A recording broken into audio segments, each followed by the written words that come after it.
بسم اللہ الرحمن الرحیم، شروع اللہ کے نام سے جو بڑا مہربان نہایت رحم والا ہے۔ قل یا ایھا الکافرون، اے پیغمبر صلی اللہ علیہ وسلم ان منکرین اسلام سے کہہ دو کہ اے کافروں، لا اعبد ما تعبدون، نہ میں عبادت کرتا ہوں اس کی جس کی تم عبادت کرتے ہو، ولا انتم عابدون ما اعبد، اور نہ تم عبادت کرنے والے ہو اس کی جس کی میں عبادت کرتا ہوں، ولا انا عابد ما عبدتم، اور نہ میں عبادت کرنے والا ہوں اس کی جس کی تم نے عبادت کی ہے، ولا انتم عابدون ما اعبد، اور نہ تم اس کی عبادت کرنے والے ہو جس کی میں عبادت کرتا ہوں، لکم دینکم ولی دین، تمہارے لیے تمہارا دین ہے اور میرے لیے میرا دین ہے۔ شروع اللہ کے نام سے جو بے حد مہربان نہایت رحم والا ہے۔ تفسیر، رحمان اور رحیم دونوں مبالغے کی صیغے ہیں اور رحمان میں رحیم سے زیادہ مبالغہ ہے۔ ترجمے میں ان سب باتوں کا لحاظ ہے۔ تو کہے اے منکرو، تفسیر،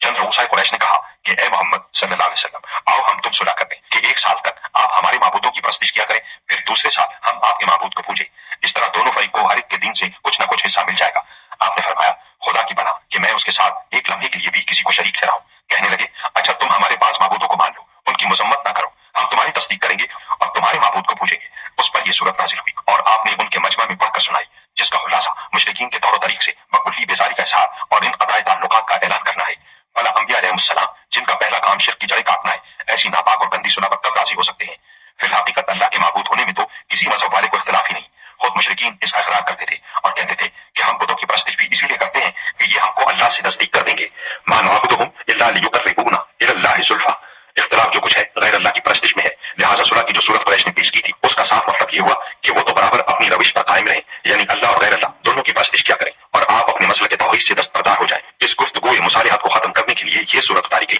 میں نہیں پوچھتا جس کو تم پوچھتے اور نہ تم پوجو جس کو میں پوجوں۔ تفسیر، یعنی خدا کے سوا جو معبود تم نے بنا رکھے ہیں میں فی الحال ان کو نہیں پوچھ رہا، اور نہ تم اس احد و صمد خدا کو بلا شرکت غیر پوچھتے ہو جس کی میں عبادت کروں، اور نہ مجھ کو پوجنا ہے اس کا جس کو تم نے پوجا،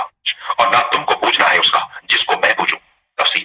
یعنی آئندہ بھی میں تمہارے معبودوں کو کبھی پوچھنے والا نہیں، اور نہ تم میرے معبود واحد کی بلا شرکت غیر پرستش کرنے والے ہو۔ مطلب یہ ہے کہ میں واحد ہو کر شرک نہیں کر سکتا، نہ اب نہ آئندہ، اور تم مشرک رہ کر واحد نہیں قرار دیے جا سکتے، نہ اب نہ آئندہ۔ اس تقریر کے موافق آیتوں میں تکرار نہیں رہی۔ تنبیہ، بعض علماء نے یہاں تکرار کو تاکید پر حمل کیا ہے اور بعض نے پہلے دو جملوں میں حال و استقبال کی نفی اور آخر کے دو جملوں میں ماضی کی نفی مراد لی ہے، اور بعض نے پہلے جملوں میں حال کا اور آخر کے جملوں میں استقبال کا ارادہ کیا ہے، لیکن بعض محققین نے پہلے دو جملوں میں ماں کو موصولہ اور دوسرے دونوں جملوں میں ماں کو مصدریہ لے کر یوں تقریر کی ہے کہ میرے اور تمہارے درمیان نہ معبود میں اشتراک ہے نہ طریق عبادت میں، تم بتوں کو پوچھتے ہو وہ میرے معبود نہیں، میں اس خدا کو پوچھتا ہوں جس کی شان و صفت میں کوئی شریک نہ ہو سکے، ایسا خدا تمہارا معبود نہیں۔ اللہ حاضر قیاس، تم جس طرح عبادت کرتے ہو، مثلا ننگے ہو کر کعبے کی گرد ناچنے لگے یا ذکر اللہ کی جگہ سیٹیاں اور تالیاں بجانے لگے، میں اس طرح کی عبادت کرنے والا نہیں، اور میں جس شان سے اللہ کی عبادت بجا لاتا ہوں تم کو اس کی توفیق نہیں، لہٰذا میرا اور تمہارا راستہ بالکل الگ الگ ہے۔ اور احقاق خیال میں یوں آتا ہے کہ پہلے جملے کو حال و استقبال کی نفی کے لیے رکھا جائے، یعنی میں اب یا آئندہ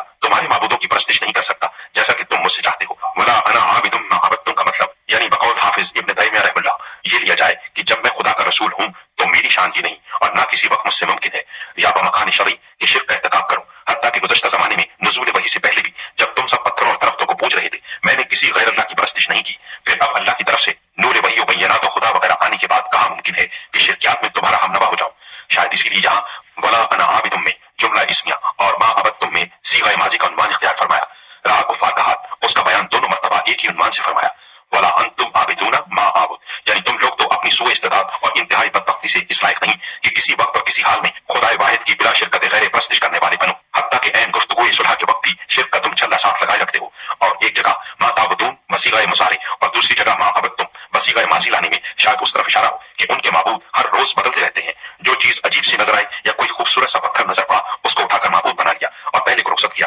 پھر ہر موسم کا اور ہر کام کا جدا معبود ہے، ایک سفر کا، ایک حضر کا، کوئی روٹی دینے والا، کوئی اولاد دینے والا۔ حافظ شمس الدین ابن قیم رحمہ اللہ نے بدائع الفوائد میں اس صورت کے لطائف و مزایا پر بہت نفیس کلام کیا ہے، جس کو معرفت قرآن کا شوق ہو اس کا ضرور مطالعہ کرنا چاہیے۔ تم کو تمہاری راہ اور مجھ کو میری راہ۔ تفسیر، حضرت شاہ صاحب رحمۃ اللہ علیہ لکھتے ہیں یعنی تم نے جو ضد باندھی اب سمجھانا کیا فائدہ کرے گا جب تک اللہ فیصلہ کرے، اب ہم تم سے بکلی بیزار ہو کر اسی فیصلے کے منتظر ہیں، اور جو دین قویم اللہ نے ہم کو مرحمت فرمایا ہے اس پر نہایت خوش ہیں۔ تم نے اپنے لیے بدبختی سے جو روش پسند کی وہ تمہیں مبارک رہے، ہر ایک فریق کو اس کی راہ و روش یعنی برتاؤ کا نتیجہ